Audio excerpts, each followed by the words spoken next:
All right, welcome back. We are INFR 2350, Intermediate Computer Graphics in the winter 2021 semester at Ontario Tech University. And it's week 11, part one of our broadcast. We're just going to be talking about doing a bit of an exam review and introduction to what we're doing and when, the whys, and the warehouse, all those kind of things. Let's go into that. So we're sitting here at week 11, so second last week of our class, our semester. So let's talk about what we're doing in terms of this week's activities. So this week we're talking about our final exam review.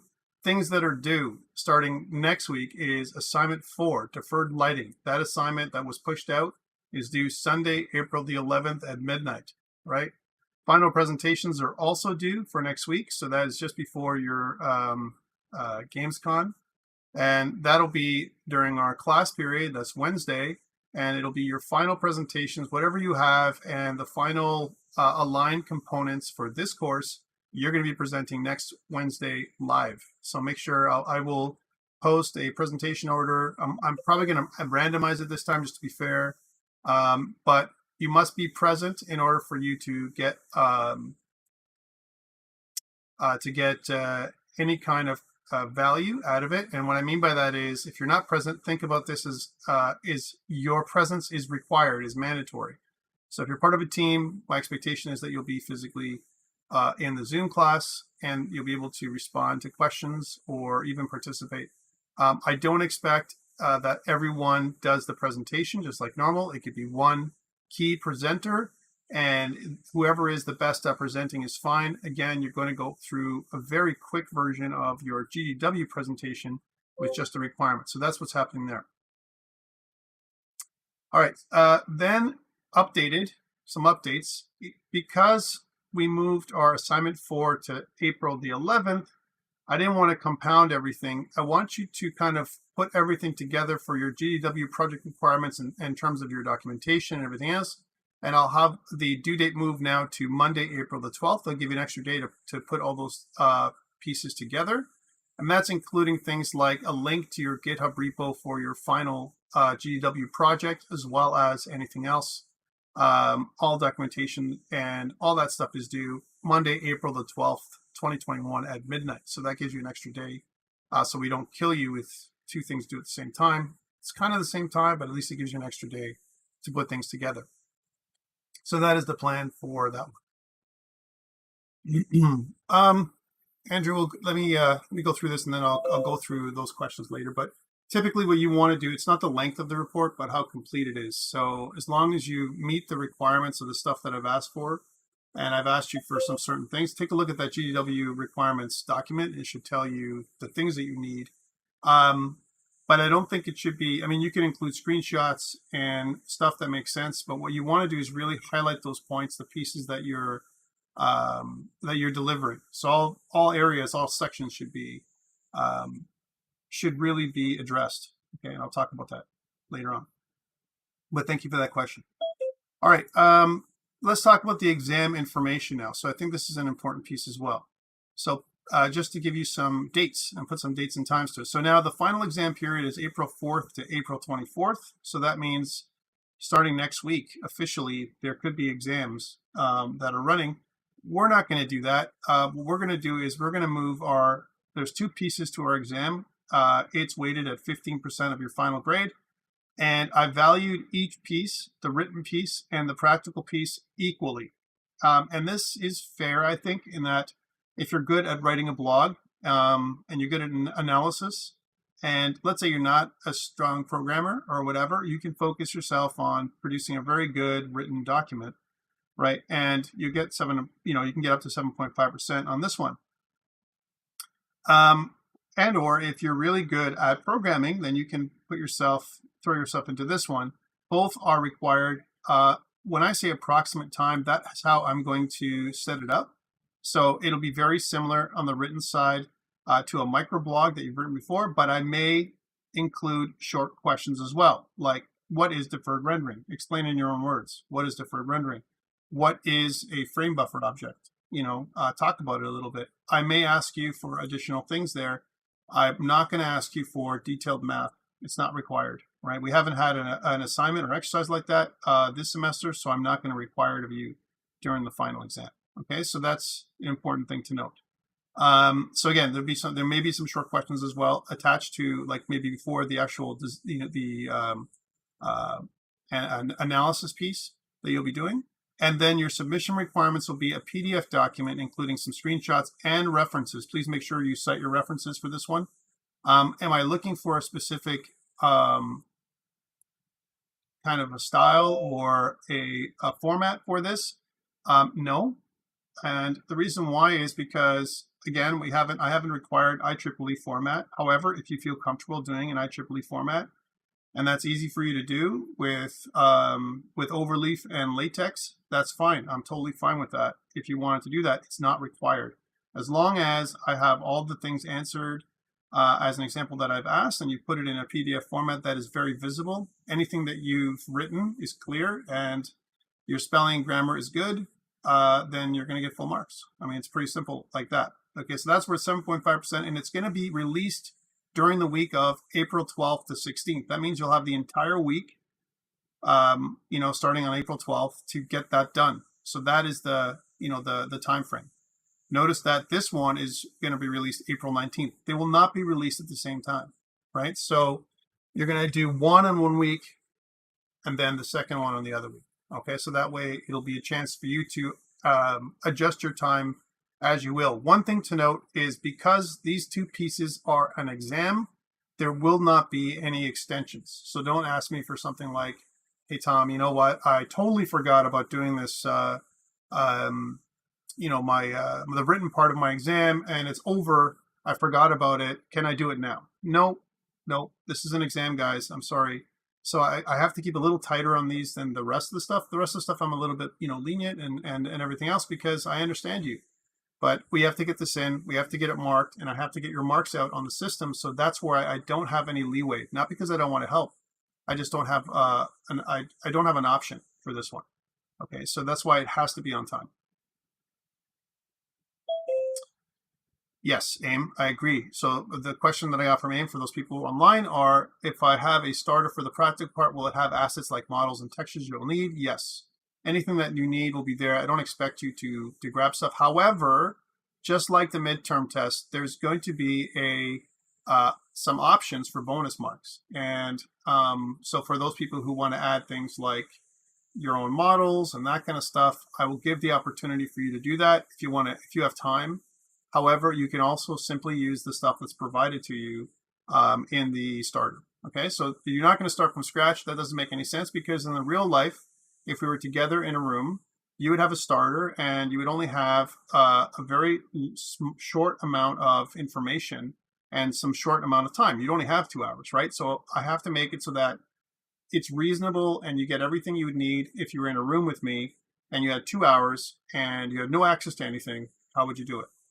This kind of stuff. So a couple of things are for the practical piece. Let's go into that. So April 19th to 23rd, you're going to get a starter, like AIM was saying, right? And it's going to be something that you've seen before. You're probably going to get something from our friend Nicholas. And what he's going to probably do for you is just pack in anything you need that makes sense. Again, you'll create a simple OpenGL demo. It may be, and I will share some stuff with you later, as well as next week in terms of the stuff that's required. It may be a short or simple game. Okay, and I mean that, like, there might be gamified elements here. Excuse me. Gamified elements, not just make this lighting thing work. Okay, it won't be simple like that. It might be some other things I ask you to do. But again, if I ask you to do something, I'm going to carefully prune this to make sure that you can do it, that it's doable within the time frame that you have. I'm not going to look at this as in you have a week and show me what you can do, right? That is probably not fair. You have other exams. There's other things that you have to do, and I don't want to cause you an inordinate amount of stress during exam period, so we're going to keep it short. Okay, that's how I'm going to do it. Shading, post-processing, deferred rendering, and lighting. You can guarantee there's going to be questions on this, for these parts on there, and as well as anything else we've covered is fair game. But those three pieces, if you talk about components, I mean, we've been talking about it all semester, so it doesn't make sense that we wouldn't have this. So please make sure that you understand the whole OpenGL pipeline, things that we've talked about in class. Be comfortable with the code that we've been giving you. You should try and work out some of the things on your own, even though you've been working within a team for your assignments, your assignment 3 and 4, 2, 3, and 4. Doesn't matter. You did your midterm, and if you did well in your midterm, it'll be very similar in structure in terms of what I'm asking for from your final exam. Okay, so things that you are going to require and that are a little different than what I've asked from before. One is a GitHub repo link that is private. Okay, so now this is the danger here. When I say private, people make it private and they don't give me or Nick access. So in the document that you're going to get for your final exam, it's going to tell you, give you some instructions on what to do. But really, all you need to do to make it private on GitHub is literally check private. However, if you make it private, I don't have access, and neither does Nick. You have to give us access by making us collaborators. And that means that I'm going to get like 35 emails, people in the class, of, hey, Tom, Aim and Tyler and Taylor and Tavis and Samuel and Ryan and Roy and everybody else. I'm looking at the list here. They're all giving you access to your their final exam. Do you agree? I got to click accept for each one of those things. And that's a little bit of a pain, but the great thing is that I can see it and no one else can. That is the requirement for the final. I've also asked you to make your demo video link unlisted. So again, I don't want a video that is going to be loaded to me through, like actually uploaded. It won't be available anyway through Canvas. Instead, either an unlisted video or a link directly to your Google Drive or something like that that is clickable and working. Okay, it's not something that is going to be public, because again, it'll be for your final exam. Okay, so those are a little bit different things that I haven't asked for exactly like this before, but that's what I'm looking for there. So private is for your repo only. For your video, as long as it's unlisted, I'm okay, right? So that would be like 2 private things I got to have access to, and I think that's too much. Unlisted kind of makes it so no one can search you and find it. The only way they can find the video is if you give it to them, give them the link to it, right? So it's a little bit more challenging. So that's what I'm asking. But for the GitHub repo itself, you need to make it private. And again, just to reiterate this, if we look at how GitHub works, if I want to make a GitHub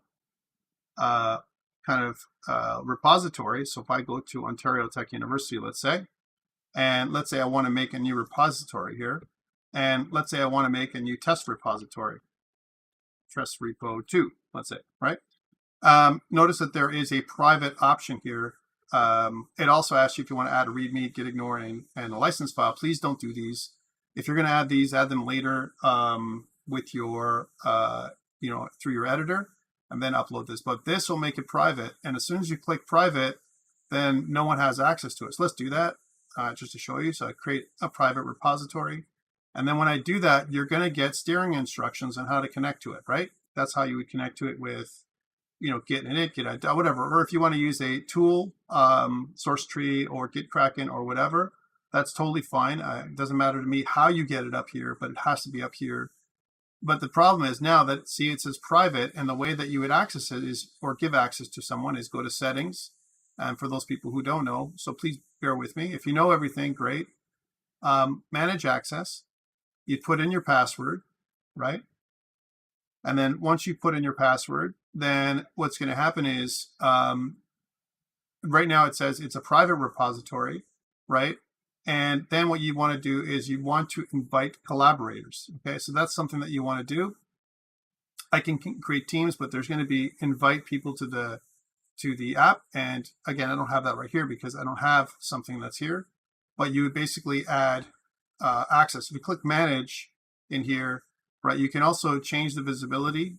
If you made it public by accident, you can go back and change the visibility to private. So that's also something that you can do here. It's not that difficult to do. Okay, so please make sure that you add us in, and I'll give you the link for that on the exam document.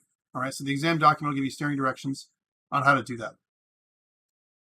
Okay, so that is your practical piece, and that is going to be due again between the weeks of the 19th to the 23rd, with the 23rd most likely being the final day that it's due. Okay, again, approximate time is 2 hours. I don't expect you to take the whole week to get it done.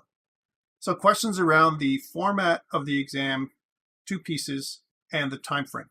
Okay, any questions around this? I'm looking both on online, on Discord, on Zoom, to see if there's any questions. All right. Okay, if you have, or if you think of a question, let me know, and then we'll go forward from here. So that's the first part. Let's do a bit of the review now, and I'm just going to quickly go over some of the topics we talked about in class and during your labs this semester. So let's think about the review. In the beginning, we had a graphics processing unit, and the graphics processing unit, again, think about this as processing data. It's highly parallel, it's programmable, and it's very fast. Okay, so that's one thing you need to know. I don't see the note taker. I wonder if he was here, but let's continue. GPUs are parallel, which means they have many cores compared to our multiple cores that are the CPU. And wow, there's been some really terrible reviews of the 11900K that's just come out by Intel. That's basically saying the new 11900K is actually worse than the 10900K, the i9 that just came out, and better by AMD when it comes from the same money. Again, I don't have any endorsements from either. I'm just stating this because the reviews that have come in lately for that CPU are bad. The GPUs, again, really rare nowadays to get. You know, things like anything from NVIDIA, especially any RTX 3000 or even 2000 series cards, it's like they're out of stock perpetually. Anywhere you look, Newegg, Amazon, whatever, but they are a key component to anything, any system we build for graphics and gaming. Remember the pipeline. So OpenGL converts data into pixels. Okay, and once we know that this is happening, it kind of goes through. Think about the stages. It goes through the kind of a vertex array object, right? And it goes into the vertex shader through triangle assembly, through the rasterizer, which chops stuff up, replaces stuff with another word if you like, and then it goes into the fragment shader and into one or more FBOs, render targets, whatever you have, to create your the image that you want to see. Okay, so that's kind of the pipeline from a high level.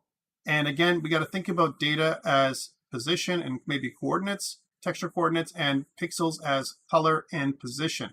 Okay, that's really what a pixel is if you think about it, just some color and position data. We also got to think about what's changed in the pipeline, right? How we move from, kind of immediate mode into our latest version of OpenGL. So that's something we've been talking about this semester.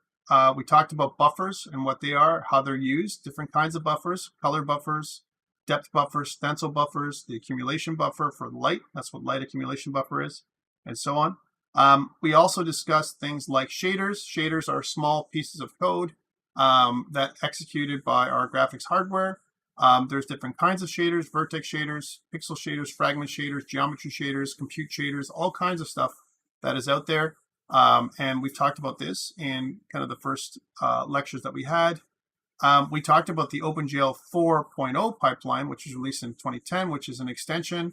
It also included these tessellation stages right here, where we allow things like tessellation shaders and so on. And then we move into what 3D game assets are made, or games are made of. Well, they're made of a bunch of assets. All right, so this is something to take hold of. And when it comes to your analysis, guys, and like I said, if we have time today, I will share some examples of past exams. I will not, unfortunately, guys, people on YouTube, I'm not going to publicly air those things, those examples online, and for different, various, obvious reasons, right, for past exams. But I will share it with you guys, whether it's this week or next week. Okay, so I want to talk about this. So 3D games are made of a bunch of assets: 3D models, textures, scripts, code, sprites, music, dialogue, level design, metadata, and other stuff, right? And when we go, we're just going through the pipeline here. So 3D models are made up of meshes, textures, and animations, as a good example. And of course, meshes then are made up of triangles, armatures, and so on. Here's our triangles. And what is a triangle? Well, a triangle has just 3 verts, right? A vertex is just a vector relative to some coordinate frame, right? So we have to think of that as something. Again, this is right from the beginning of time. You guys should know all this stuff.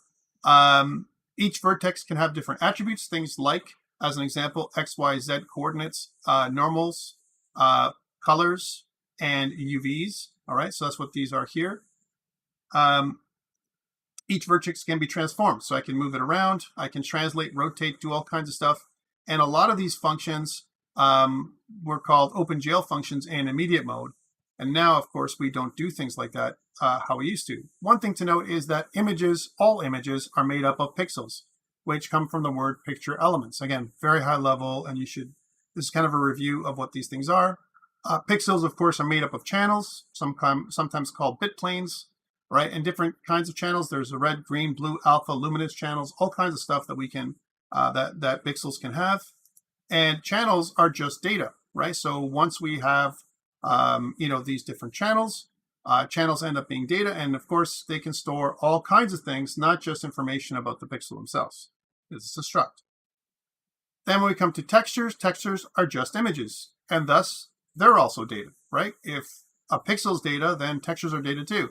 And we can think of them as a data store, a way to store data that is useful to us. They can store color, but they can store other information as well. Remember, we can use textures as a ramp. So we can use some kind of texture as a, that's basically grayscale, that goes from, let's say, a 0 to 1, a normalized value of different 255 levels of gray, as an example. And we can use that as a ramp, as opposed to, and another way of doing branching without using an if statement. Okay, so that's something really cool we can do in shaders, because branching and any kind of looping is bad, right, in shaders. And we know that because of the parallel nature of the GPU and how it uses stuff, and it can mess things up. So please don't use any branching and looping if you can avoid it.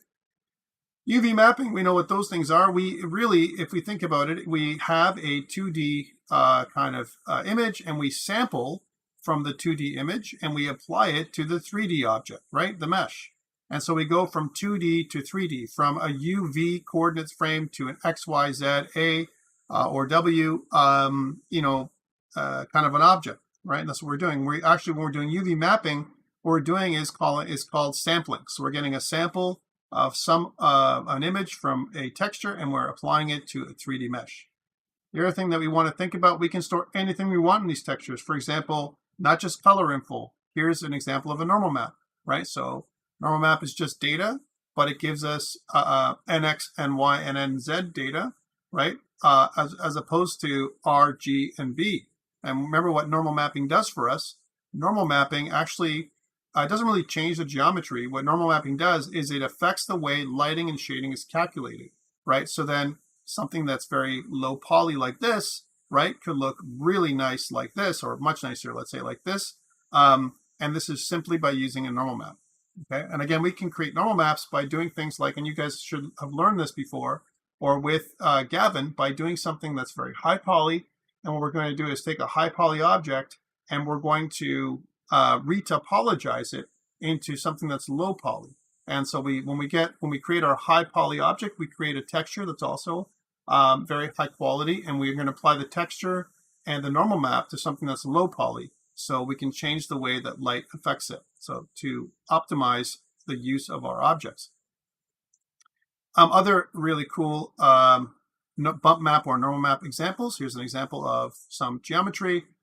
This is smooth shading. This is using a normal map, and then applying the texture to the normal map together creates a very good effect. Some other examples: low res mesh. We have a normal map, right? We apply the, here's the difference between a low res mesh with a normal map and a high res mesh. Very little difference, right? And they look very similar. And for our games, remember, one of the key features when it comes to the way we do things in games, remember, games are illusions, really, at the end of the day. And we have to also think, what is good enough when it comes to games? Take a look at this, 3,000 tries. This is 3 million tries. They look very similar, right? And you're not really gaining a lot from something like this. The difference between normal maps and displacement maps are that we actually modify the geometry. We have a map that tells the vertices where to change location and so on. And so it actually modifies the geometry for us. And sometimes we use displacement maps, and most of the time we do this for water effects and those kind of things. We don't normally change the geometry, of an object, because then what we're doing is, again, depending on how many triangles or how many subdivisions that exist on our 3D mesh, it actually might go badly for us, right? So remember that displacement maps are used to modify the geometry itself. Here's some examples of how the geometry has been modified, and it used to be done in something like Mudbox or ZBrush. I think you can also use displacement maps in 3D Coat. So I think, those, it doesn't matter which tool you're using, but you can use displacement maps to change the geometry to make it look like you're sculpting, okay? So pretty cool. Topics, and terminology that we want to cover in the review beyond this point. So that's kind of like, hey, what's 3D graphics? This is kind of an intro to graphics part that I just talked about right now. What we're going to get into now is more specific to what this course has given you. All right, so things like things that you should know. If I say vertex shader or fragment shader or rasterizer or VBO or FBO or any stage in the pipeline or a multipass rendering or anything like that, you should know the topics around those things. We've talked about them at length, I think, in terms of the stuff. Basics, you should know about lighting, things that are lit, difference between something that's lit and unlit, the difference between different kinds of shading, color grading, post-processing, rim lighting, displacement mapping, normal mapping. All those things are basics. And intermediate or advanced level stuff is things like bloom, HDR, depth of field, shadows, global illumination, deferred lighting and rendering, and screen space ambient occlusion. All right, any of those kind of things are post-processing effects, and you should kind of know what they are, and you should have an idea of how to produce them if you were asked. Okay. Everything was lit. At the beginning, everything was lit. And what is light anyway? It's a series of equations. And what we're using, at least from a 3D perspective, we're trying to emulate what it's like, to kind of bring light into a scene similar to what we see in the real world. Remember that the things that we're actually seeing on a 2D screen is an emulation, a simulation of what light would be like if it were in the real world. And we're getting better at it. And we're getting better and better at doing that kind of stuff.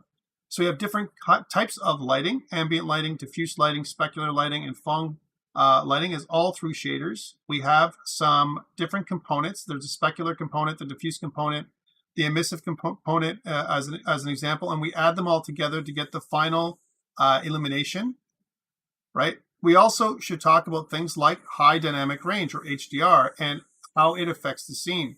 So it's really the rendering by doing different kinds of calculations in this high dynamic range. There's also things, we've also talked about things like kind of low dynamic range, right? So what about standard dynamic range, or as opposed to high dynamic range? What's the difference? And so on. And HDR, really what we're going to get is a higher quality image. And that's something that you should know about as well. You can see that the God rays here compared to the God rays here, how they're affected. And a lot of times HDR, what it does, it improves the scene quality in terms of color value. Okay, so it's very simple. Here's the bloom filter and HDR in Far Cry. Okay, so that's the thing. HDR, the rendering process, how it works. You have a scene, it goes to the bloom filter, and then you do some tone mapping, and finally the display image. Speaking of tone mapping, a tone mapping or color grading or correction is something that looks like this.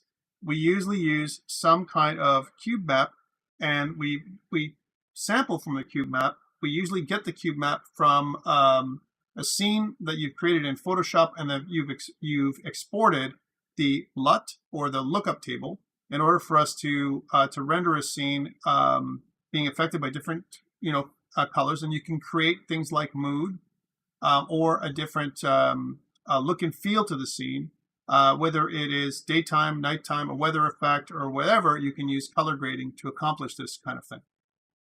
And that's really what it's for. Also, color correction, sometimes in photography it's called color correction because we want certain colors to pop by increasing the amount of color value, or valence, if you will, to each particular pixel. So if we have natural reds and greens in there, It's like wearing I don't know, a green contact lens. If you have some green in your eye, you put a green contact lens on top of the green on your eye, there's an additive value to it, and the green areas of your eye pop. So it looks like you have green eyes. Similar, we can do the same kind of idea here with this additive effect of color grading and correction to make scenes or certain colors pop or be more colorized, the colorized effect.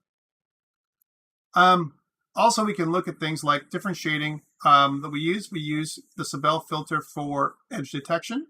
Okay, edge detection is something that we've asked you to do as well, right? Edge detection actually can create sharper values when it comes to objects in 3D. We can look at something, especially when objects are lit in different scenes. We still want to be able to perceive the object. It can increase its quote-unquote resolution for us just because we can see it, because it's surrounded by some kind of edge light, if you will.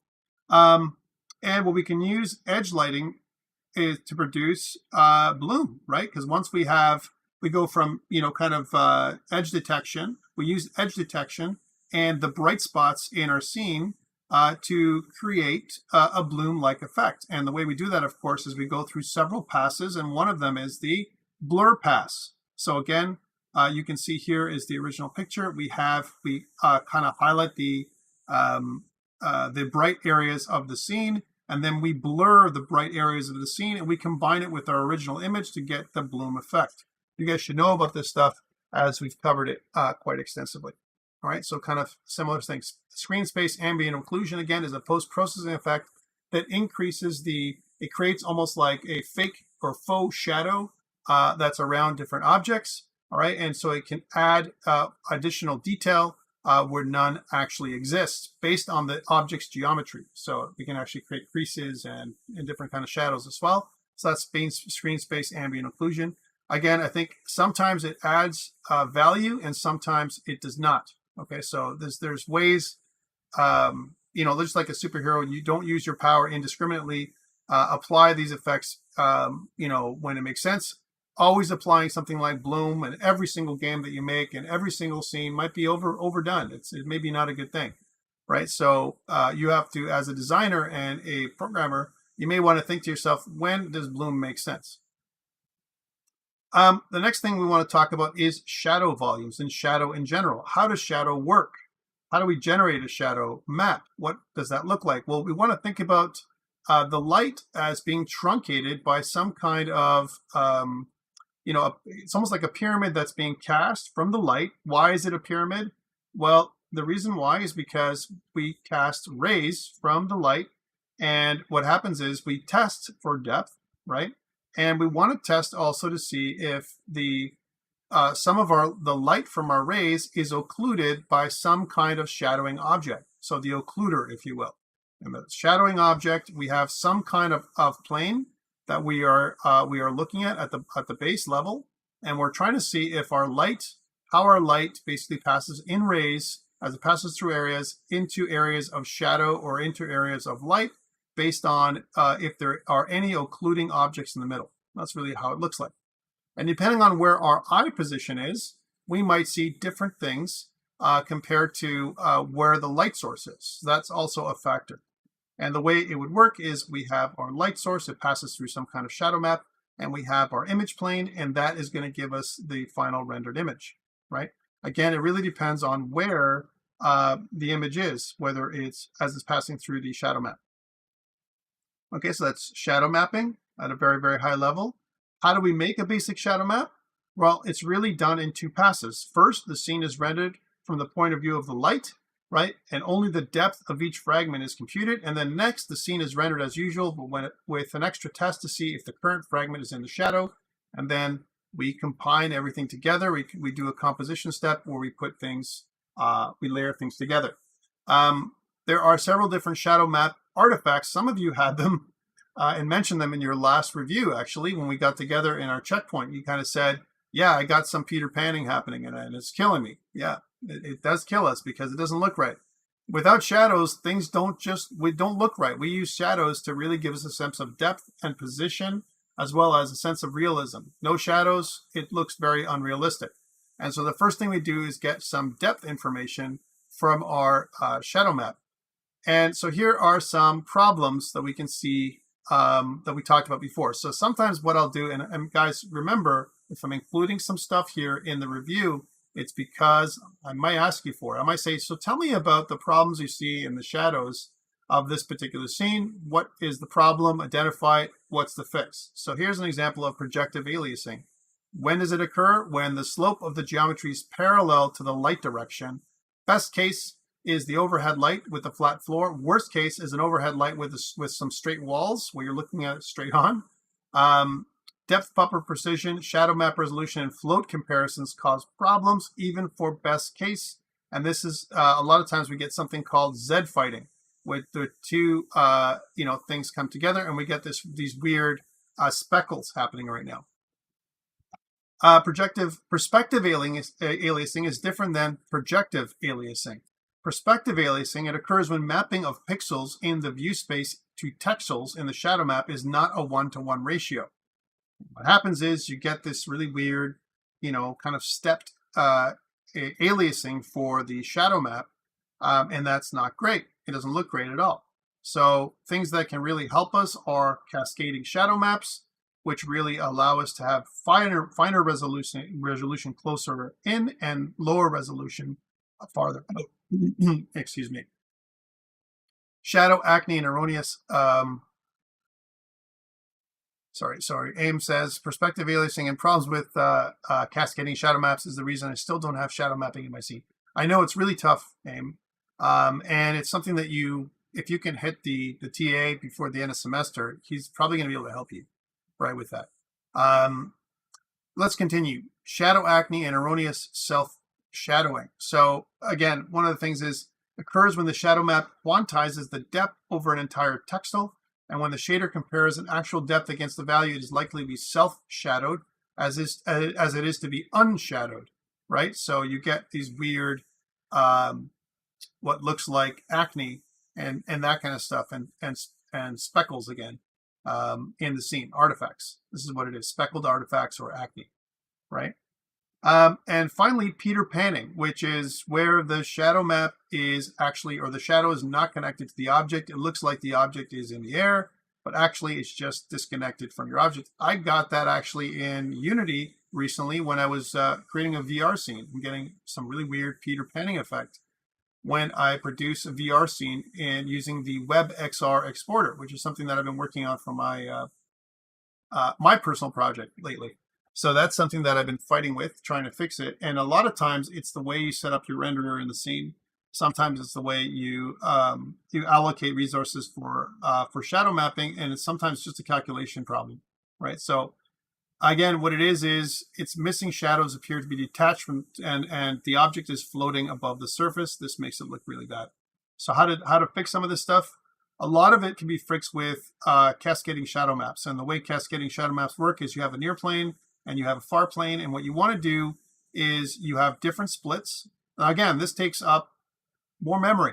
So working like this on a desktop PC, no problem. But if you try to use cascaded shadow maps on a mobile device or something like that, memory allocation involved in doing this kind of stuff is quite computationally expensive as well to process.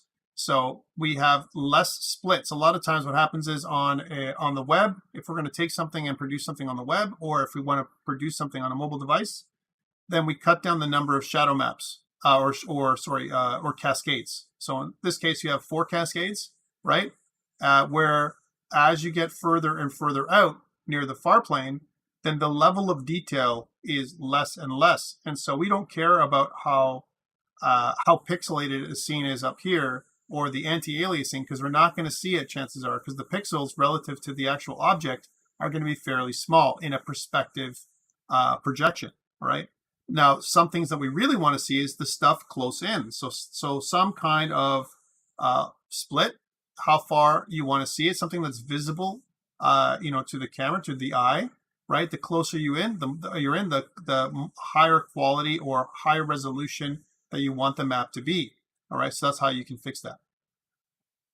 All right, so cascading shadow maps. One thing we also use is an effect called blurring, and we use a box filter or a Gaussian blur as an example, and we use that as well. We've talked about blurring as part of the scene, and we can use blurring as well and fog effects as well to reduce the resolution of a scene and to save computationally high computational cost. Why? Because if I reduce the quality, the resolution far away from me, or create a quote unquote fog effect, I don't care about the resolution far away, right? I save, computations every frame, which is good. And I only care really about the stuff that I can see that's pretty much close to me, right? So blurring is an effect that can be used for many things, not just bloom. All right, how about deferred rendering? We talked a lot about deferred rendering here. Again, I'm flying through these slides, guys, because I want to give you the highlights of what we've talked about over the semester, right? So deferred rendering, what is it? It's a popular technique that renders a scene in 2 passes, submitting only the geometry in the first and calculating lighting in the second. And usually the first pass is a combination. We collect something called a depth buffer or a GBuffer. And the GBuffer is made up of several render targets, multiple render targets. We have a normal, we have color, we have our light accumulation buffer. You might have other things that make up the GBuffer. And then finally, what you do is you compose everything into a final scene, and you spit everything out into something called a full screen quad. And the full screen quad is the same kind of thing that you do when you use FBOs to create post-processing effects. But in this case, what we're doing is we're doing all the lighting calculations after. So this is great. This is why we do it. We want to do it for efficiency, especially when it's really great to use when we have multiple lights in a scene, right? As an example, if it's an outdoor scene, okay, this is where you don't use it. If it's an indoor scene, it might be best to use it because things like lighting inside, lighting indoors, and those kind of things make sense. Okay, but lighting outside when there's a lot of ambient light in the scene may not make sense for you to use deferred rendering, okay? How do we do it? Again, we talked about doing 2 passes, and there's different things we care about: position, normal, color, and other components of the pass. So again, we render all the lighting related information to a texture called the GBuffer, and once we've done that, it makes it easy for us to produce our final effect. The GBuffer, really what it does is it helps us solve the BRDF kind of equation or function, bidirectional reflectance distribution function, and it only calls that just once, as opposed to forward rendering, which calls this function multiple times, one for every light and one per pixel. So you kind of do several passes, one per light, as an example with forward rendering, and you color the pixel or you modify the pixel depending on every light that's in the scene. And this could be very, very slow if you have more than, let's say, 4 lights, maybe not even function on some cards. So that is something that you have to consider. So that's what the GBuffer is for. The advantages of using deferred rendering or deferred shading, if you will. Again, there's 2 parts: deferred shading, and then there's deferred lighting, all right, which is another way of talking about the same thing. Again, what we want is we want to decouple scene geometry from lighting. This is a really great thing. So, and only one geometry pass is required, and each light is only computed for those pixels that it actually affects, which is great, right? And it gives the ability to render many lights in the scene, simpler management of complex lighting, resources. Complex shaders are also calculated easy, as well as a simplification of the rendering pipeline in some ways, right? Because we want to pass things, kind of across a light once. However, the disadvantages are it doesn't handle transparency well at all, right? It's something that we talked about, how transparency is a big problem for deferred rendering, and there's several different methods that we talked about on how to deal with it. For example, things like depth peeling, right? That allow us to to create several layers according to the depth of the object that allows to apply the transparency that we want. And so what it does, actually, it increases our load on the back end. In some ways, it helps us render lights. On the back end, it's bad because it actually increases memory allocation and all that kind of stuff. Modern hardware, pretty good, but you try and do deferred rendering on something like a mobile device, it's not going to work. All right, so mobile devices just don't have a discrete CPU or GPU that's strong enough for the most part. Some of them are, but for the most part, it doesn't have. It's not good enough in order for you to do deferred rendering. So that's why a lot of times it's forward rendering that you're going to see.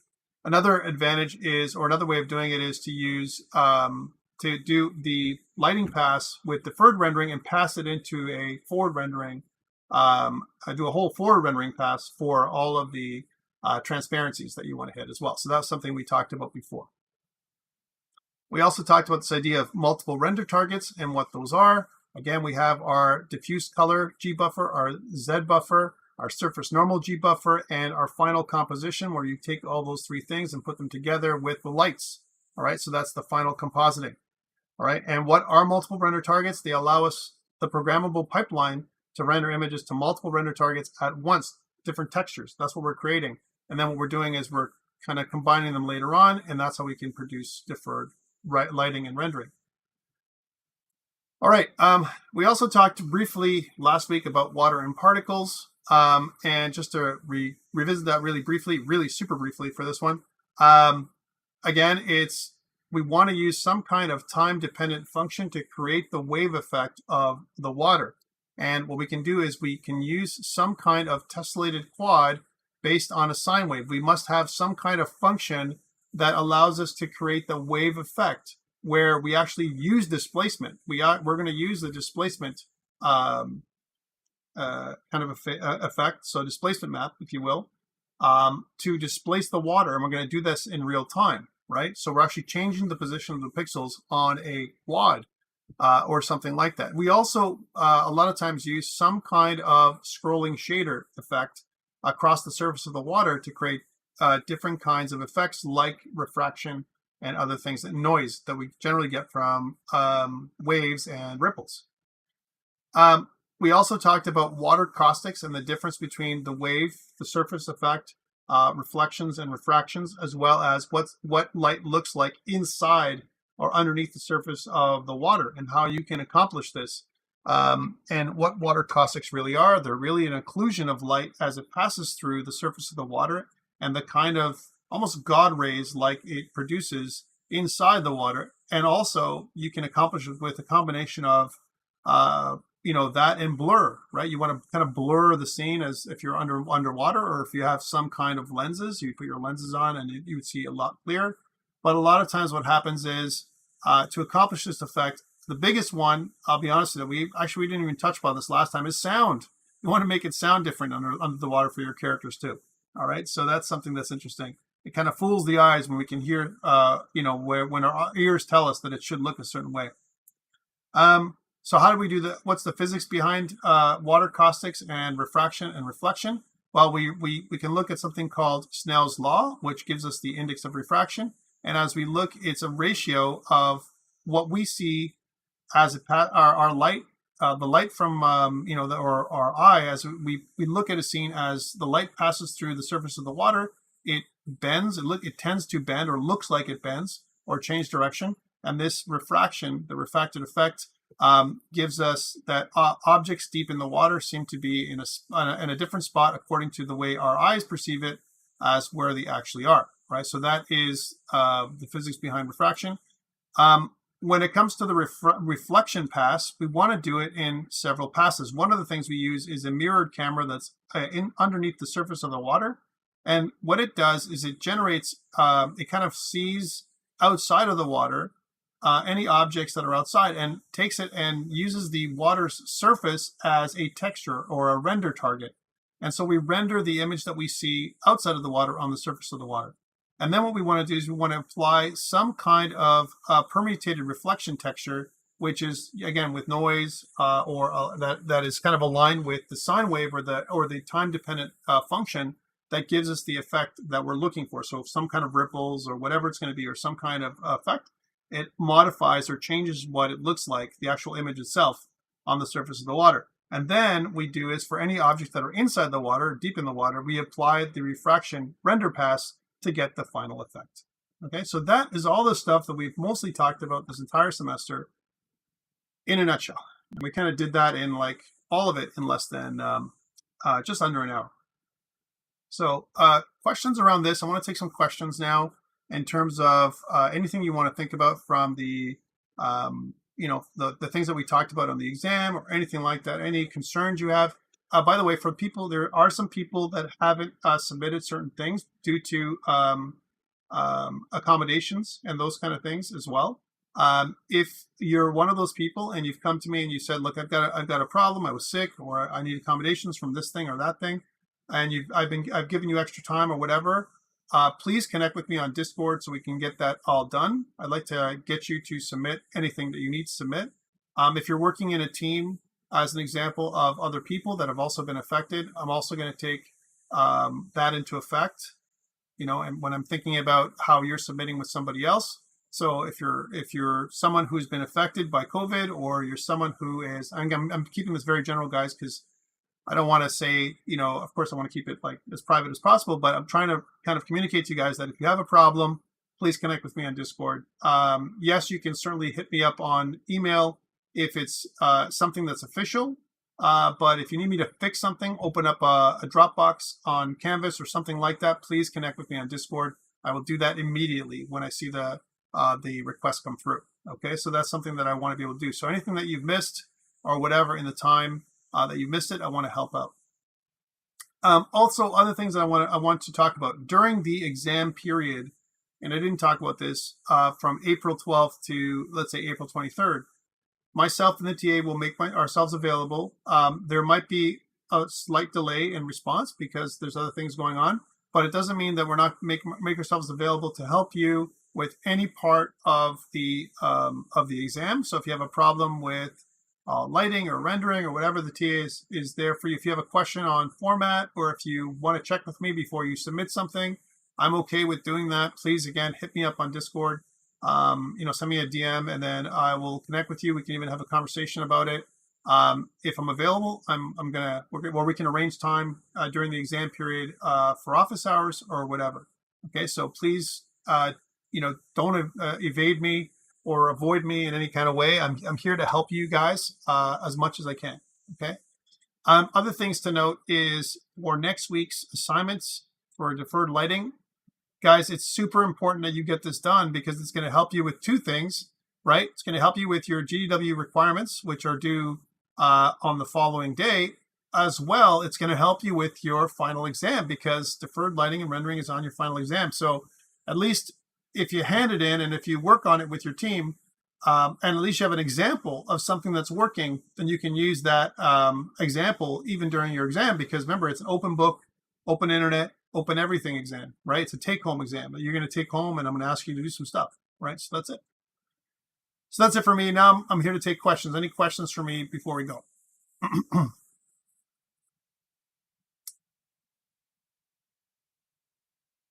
Guys, if you have no questions, then you may go. I'll see you guys next week for your final presentation. Please be prepared to present all the piece parts that are required for your aligned assignment. Okay, so that's the stuff that I'm looking for, because next week is the final time you'll have a chance to present your project to me. All right, so thank you so much for that, guys. Otherwise, that's it for me. And then for people who are sticking around, I will present some examples of other exams. I'm gonna shut this down now on YouTube, but for the people that are physically here, I'll show you some stuff.